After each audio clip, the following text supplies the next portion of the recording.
What's up, you guys? Welcome to the Budget Life with Tiffany. This is the very first video of a brand new channel, so thank you to everybody who's tuning in. Today we're going to be talking about how to get started with the cash envelope system. I know there are a lot of people who are in a lot of different people's comments. I watch the Pink X Budgets, I watch Melissa Marie, I watch All Things Planned, and every time I get into the comments, everybody's asking, how do you get started? So before I start my own cash stuffings of my own paycheck and figure out, how to get my own YouTube channel started, I thought it would be a really good idea to go ahead and say, or rather tell you guys what exactly you need in order to get started with your own cash envelope system. So that's today's video. If you're interested in something like that, just keep on watching. Okay, so step one of a cash envelope system, you need to look over your own budget and figure out how much money you can take out to save every time you get paid. So my best advice is to go over your bank statements. So I was a debit card spender. Every time I would spend some money, I was swiping my debit card or my credit card. So there's a record of everything I bought. So what I did was I went over my last month's budget. So I started this 10 weeks ago. So I went over my December and January bank statements and I looked through them and I said, hey, I'm noticing every time my friends come into town, I'm spending a lot of money. Every time I get paid, I go to the mall, or every time there's an occasion or an event, I go to the mall and buy some new clothes or buy some new shoes. Or, for my birthday every year, I'm a very spontaneous spender. I can see that from my bank statements. Every time my birthday comes around, I'm spending money like spend. And then once my birthday is over, I'm not using the stuff anymore. So I'm a very spontaneous spender and I spend money I don't necessarily have at the time. So if that's somebody like you, then the cash envelope system is really going to work for you. So again, you need to look over your own bank statements and see what types of purchases, like shopping, food, office supplies, entertainment, what gets the most of your paycheck every single time you get paid. So for me, these are just a few of them. I do have two different binders that do have two different things in them, like two different sets of things, like vacation, I want a new laptop, Christmas comes around, family, car, and tuition, things like that. Those are things that are going to get the majority of my money. So those are my budget categories. But before we get to the budget categories, you do need to understand what the difference is between a sinking fund and a cash envelope. So a cash envelope, I'm just going to start with cash envelope. Cash envelopes are the envelopes that you keep in your wallet on a day-to-day basis for your day-to-day spending. So let's say you go get something to eat out, or you go to CVS and you pick something up for yourself, or you go to Target and you treat yourself to something nice. That's your cash envelope spending. It could be on anything. That doesn't necessarily need a category of, it doesn't necessarily need a pot of money to pull from, because it's very random. It's just going to get your money, on the day-to-day basis, like wherever you are spontaneously throughout the week. And then we have the sinking funds. Sinking funds, in my opinion, are more of like pots of money that you are creating to pull from at a later date. So for example, for the past 10 weeks, I've been putting around $40. Sometimes it's been getting close to my birthday, so I put $60 in here one time, but for the most part I was putting about $40 in birthday, and I was just piling it up, and now I'm at $415, and my birthday is on Friday. So it builds up, it's slow, it's steady, but it does get there.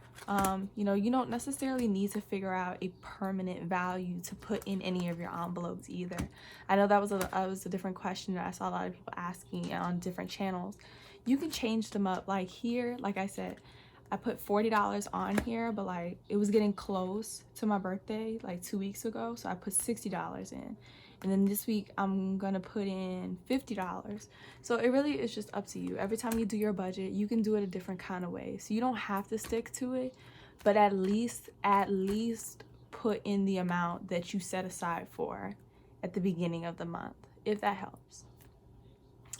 So step two, now that you figured out what your budget categories are, you're going to get your storage. Now by storage, I mean your envelopes, your binder, anything you want to put it in. I've seen people use post office envelopes. I've seen people use the A6 envelopes, which is what I have right here. And I've seen people make their own with note cards and tape. Not judging anybody. You don't have to spend money where you don't have to spend money. This is the budget channel.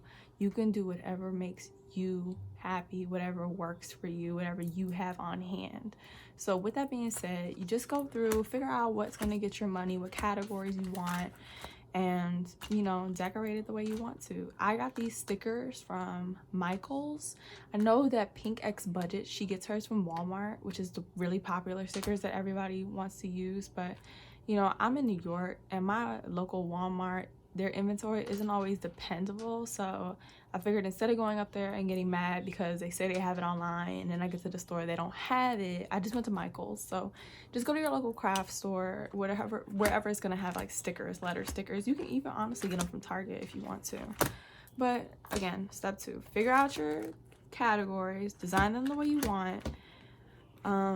And yeah, just a disclaimer, I'm gonna put all the things that I bought in the description at the bottom of the video, because I got these envelopes from Amazon, I got these stickers from Michaels, the binders from Amazon, but it's just too much to go through. So in the description, it'll have everything that I bought. 3, after you've looked over your budget, you've gone over your bank statements, you figured out your cash envelopes, you figured out your sinking fund envelopes, or rather your categories, step 5 is to be patient. You're not gonna have $500 or $5,000 overnight in these envelopes. I'm telling you, it's not gonna happen. It's gonna be slow, it's gonna be steady. But once you get into the swing of things and you understand that this is a long-term goal towards financial freedom, it's gonna feel so much better. Instead of your money telling you where it ended up at the end of the month, like when you look back and say like, damn, you know, I had $100 in my account, where did it go? Now we're telling the money where to go. I just told, you know, $500 to go towards my clothes shopping. I told $415 to go towards my birthday. You know, it's all up to you. It's all your own preference. It's all about what you need. But at the end of the day, it's for your own benefit. And if you take it serious, it's gonna get serious.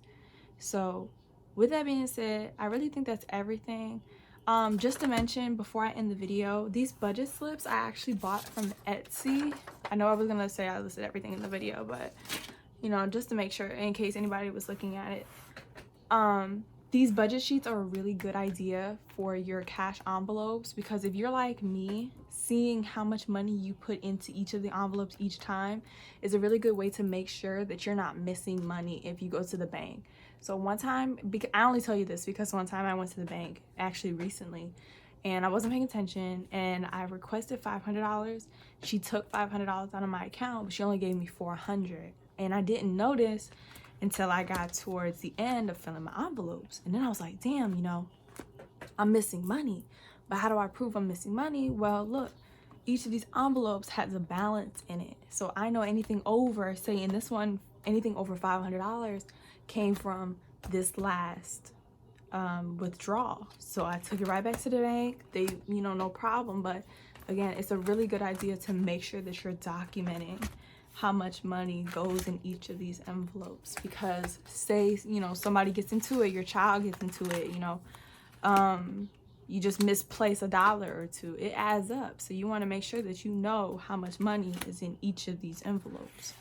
But I know I said that was my last step, but it is my last step. So the cash envelope system isn't for everybody, but if it is for you and this seems like something that you can do, I recommend it. I recommend it to everybody. I recommend everybody get with this program, because it is really a lifesaver when, you know, you need money, or rather, you know, something is coming up, and instead of scraping together some money, you can just go in and say, boom, here's my money.